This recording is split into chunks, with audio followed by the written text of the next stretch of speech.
বাজার থেকে কিনলে এই কাবাবটির দাম পার পিস 40 থেকে 50 টাকা। তাহলে পার পিস 40 থেকে 50 টাকা বাজার থেকে না কিনে ঘরেই যদি সহজে কাবাবটি তৈরি করা যায় তাহলে ভালো হয় না? ঘরের সবাই মিলে একসাথে খাওয়া যায়। কাবাবটি বানানো খুব সহজ, আর যেহেতু রমজান মাস চলে আসছে তোমরা কিন্তু এইভাবে বানিয়ে ডিপ ফ্রিজে সংরক্ষণ করতে পারো।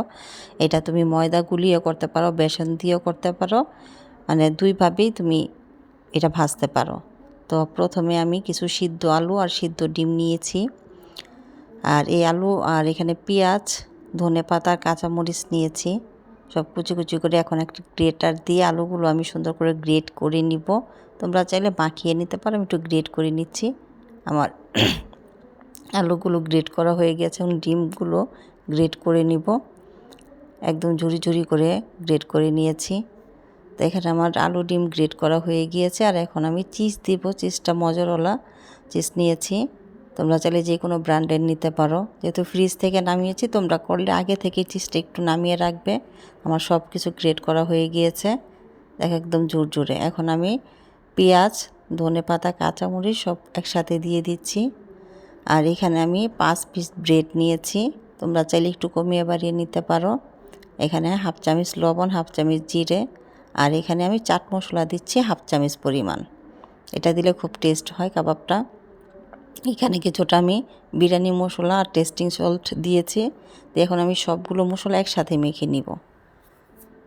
ব্রেডটাও তোমরা ছোট বড় যে কোনো সাইজের নিতে পারো, কমিয়ে বাড়িয়ে কোনো ব্যাপার না।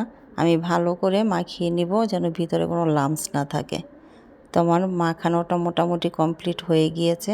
এখন আমি কাবাবটা বানাবো। এখন ছোট ছোট করে গোল গোল করে কাবাবের শেপ দিয়ে কাবাব বানিয়ে নিচ্ছি। যে দেখো সেম শেপে আমি সবগুলো কাবাব বানিয়ে নিচ্ছি। তো তোমরাও কিন্তু বাসায় এইভাবে ট্রাই করতে পারো। যেহেতু রমজান মাস চলে আসছে, আমার কাবাবগুলো বানানো হয়ে গিয়েছে। এটা কিন্তু তোমরা ডিপ ফ্রিজে এভাবে বানিয়ে সংরক্ষণ করতে পারো রমজান মাস, পুরো রমজান মাস জুড়ে। এই কাবাবটা তোমরা আলুর চপ হিসাবেও খেতে পারো, কাবাব হিসাবেও খেতে পারো। তো এখন আমি ভাজতে চলে আসছি। আমি কিছুক্ষণ ডিপ ফ্রিজে রেখে দিয়েছিলাম তোমাদের দেখানোর জন্য। দেখো এরকম শক্ত হয়ে গেলে তোমরা একটু এয়ারটাইট বক্সে রেখে দিতে পারো। আর আমি ডিমের মধ্যে চুবিয়ে আজকে এটা ভাজবো। বেসন দিয়েও করতে পারো, ডিমে চুবিয়েও করতে পারো, প্লাস এই ময়দা দিয়েও করতে পারো। কিন্তু ময়দা দিয়ে করলে বেশি ভালো, একটু ক্রিস্পি টাইপ হয়। তোমার ভাজাটা মোটামুটি কমপ্লিট হয়ে গিয়েছে। এখন আমি কাবাবগুলো আস্তে আস্তে নামিয়ে ফেলবো।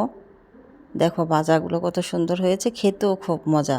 কিন্তু অল্প দামে বাজার থেকে না কিনে যদি তুমি ঘরোয়াভাবে তৈরি করতে পারো, তোমার পুরো রমজান মাসটাও সুন্দর কভার হবে। বা ঘরে যে কোনো একটা মেহমান আসলে ঝটপট তুমি এটা ভেজে দিতে পারো। তো আমার রেসিপি তোমাদের যদি ভালো লাগে প্লিজ একটু কমেন্টস করে জানাবে। আর সবাইকে মাহে রমজানের শুভেচ্ছা।